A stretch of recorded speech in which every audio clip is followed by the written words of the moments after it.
This week on Tracing the Past, we are looking at the history of Northwest Missouri State University from its founding in 1905 to the current wireless age. From traditions to athletics to legends and lore, we'll trace the origins of what it is to be a Bearcat.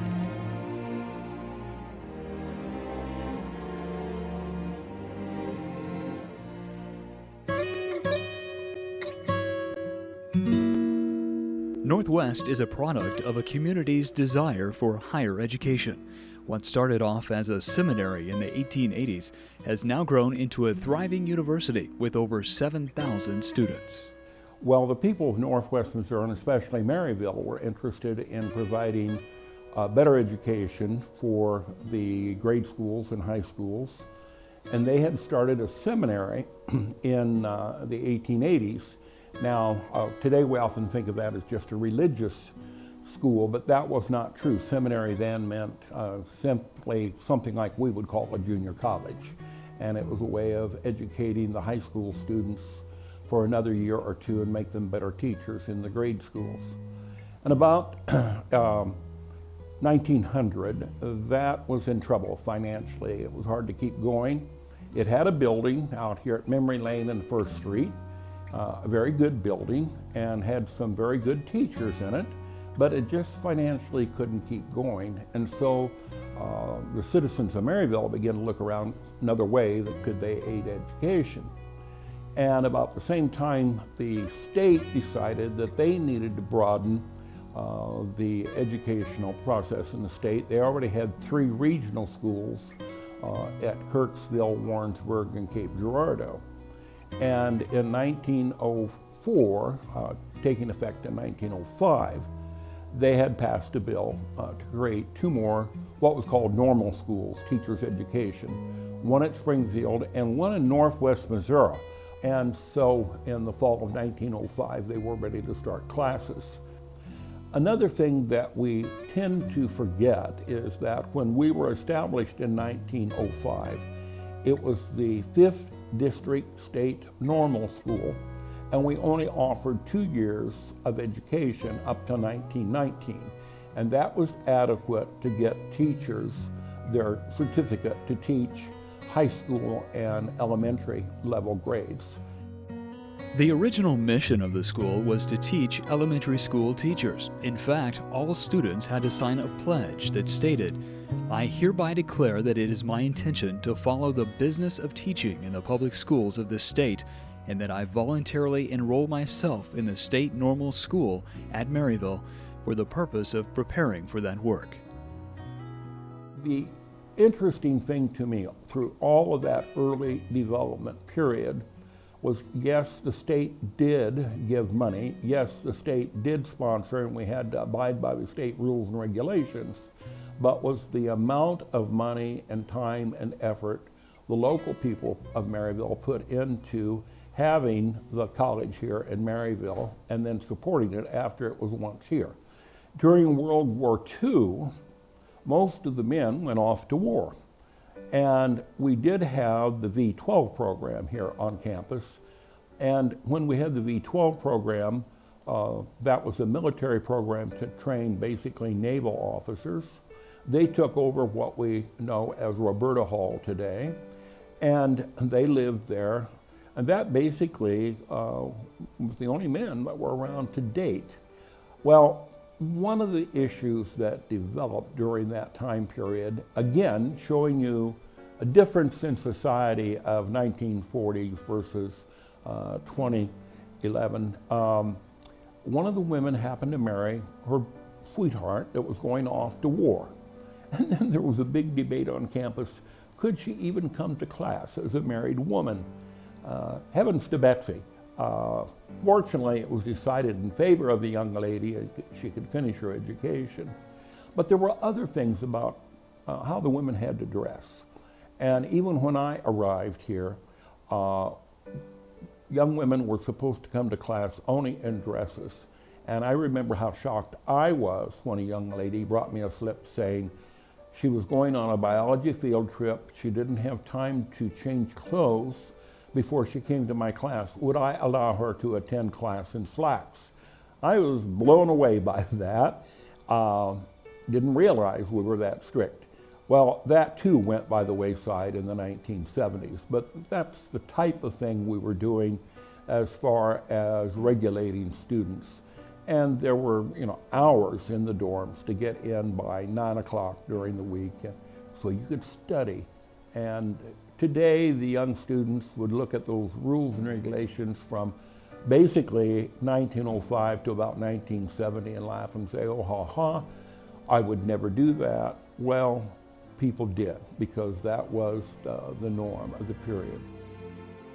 When Tracing the Past returns, we explore traditions at Northwest and what it has become today.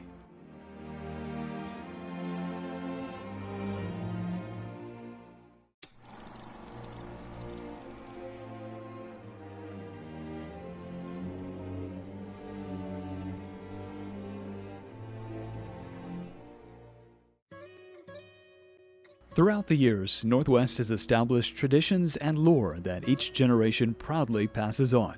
From rivalries to mascots, some have flourished while others have come and gone. There are a lot of other traditions that go with the development of Northwest over its last 100 plus years of existence. Many of you may go to the east door of the administration building, and you'll see a fountain out there that's spewing water in the summertime.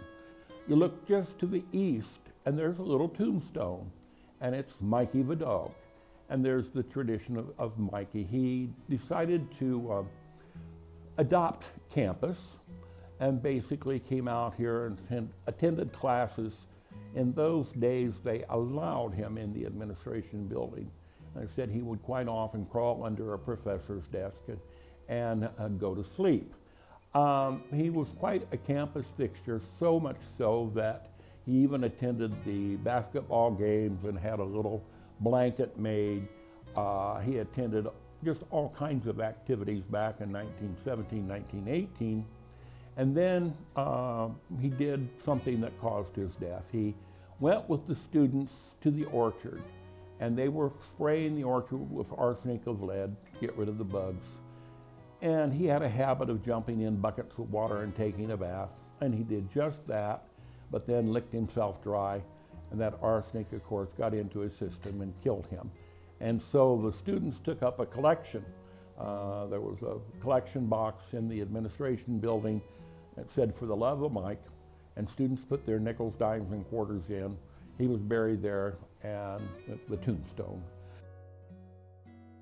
In the spring, we used to have a thing called Walkout Day. It started with students after we had won a big football victory in the fall and then an award.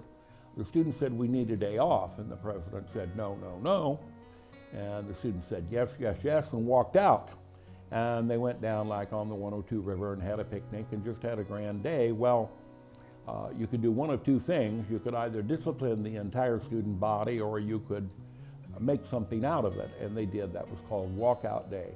And so it became a tradition for about 50 years. In the spring of the year, the students would never tell the faculty or the administration what day, but they would pick a day and they would simply walk out of classes.